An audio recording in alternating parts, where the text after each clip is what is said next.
Assalamu alaikum dear ones, this is your instructor Miss Komal here, and today we are reading the last lot of our chapter Nicobarbanus.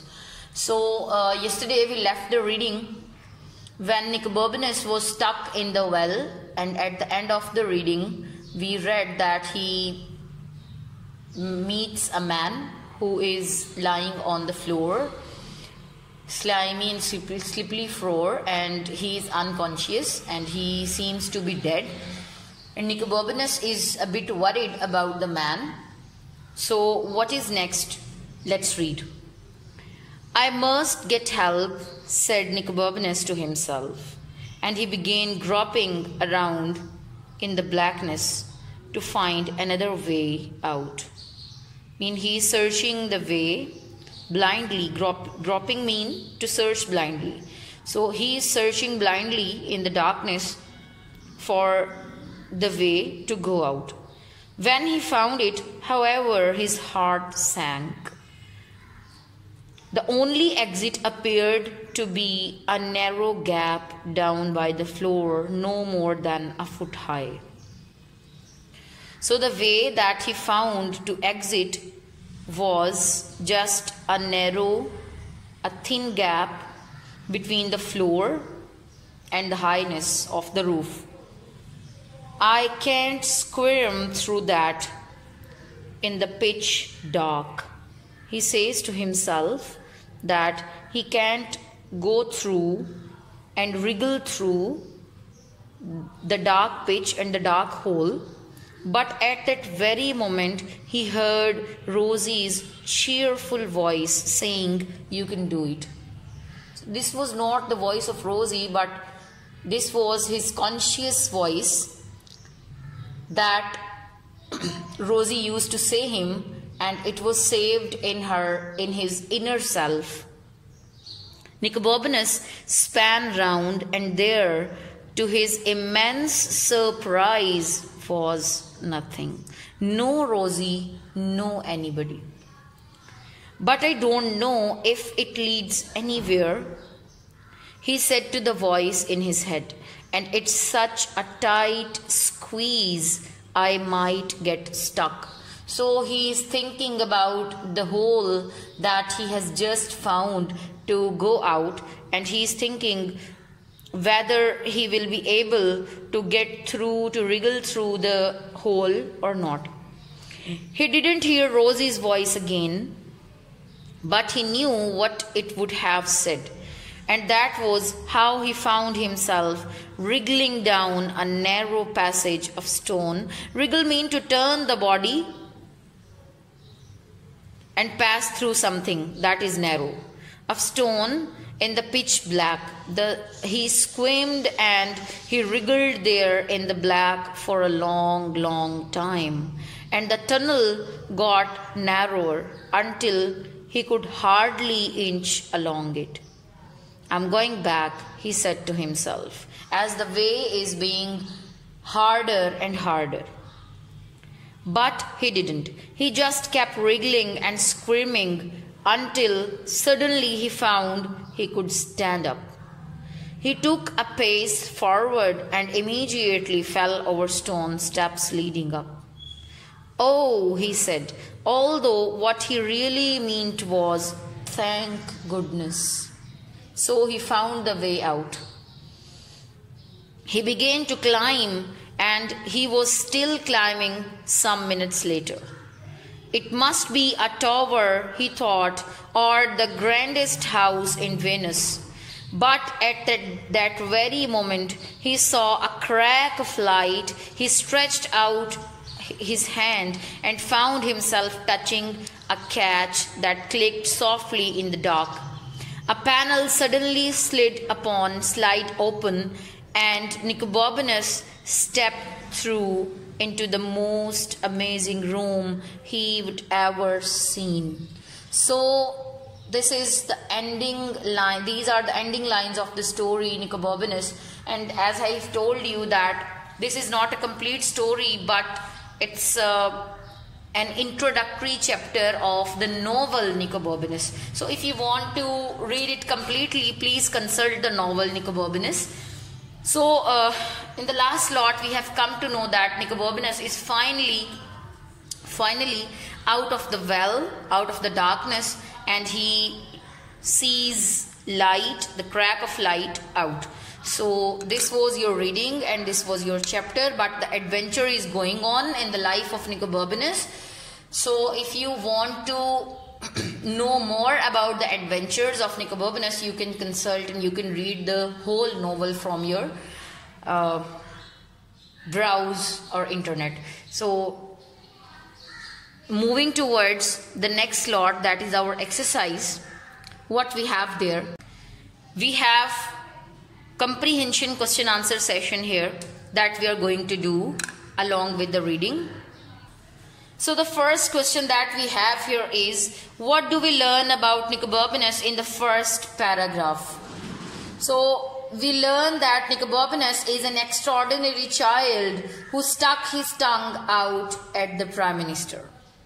Nicobarnus is a criticizing boy and he can do anything. We also learn that he lives in Venice and he could do anything. So the answer is this.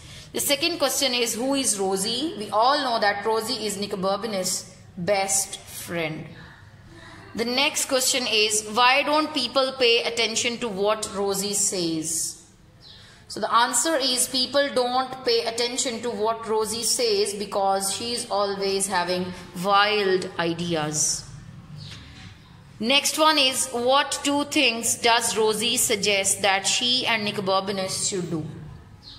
So the answer is, Rosie suggests that she and Nicobarnus should pull up every weed on his doorstep and discover the land of dragons. The next question is, when do the children go on their adventure and what do they take with them? So the answer is, the children go on their adventure the next morning, as we have read in first chapter of the reading. When it is just starting to get brighter, they take buns and lemonade with them. Okay, so the next question is, who do they meet on their journey? Say what happens at each of the two encounters. So they meet the night watchman first and a dog on their journey. The night watchman tries to stop them from going on their adventure. Rosie trips over the dog and it barks at them until it notices the bun and starts to eat them. Okay, so the next question is, how does Nicobarnus escape from the man in the orchard? So Nicobarnus escapes from the man in the orchard by doubling himself up and going backward as fast as he could.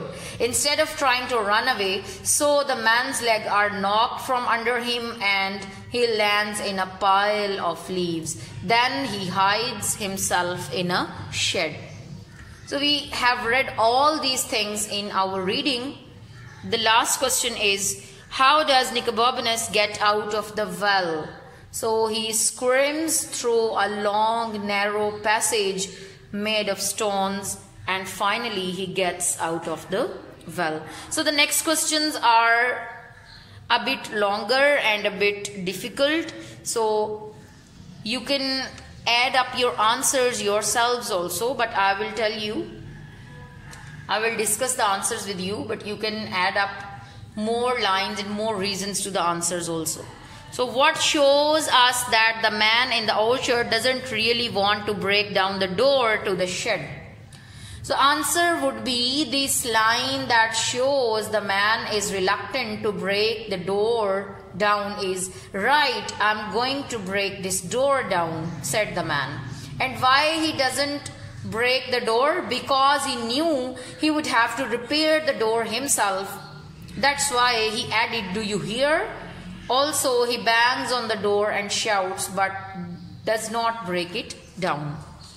The next question is, what are the thoughts Nicobarnus has as he is falling down the well? For each one, explain what you think he is feeling. So I will tell you a single thought that comes in Nicobarnus' mind, and other you will do yourselves.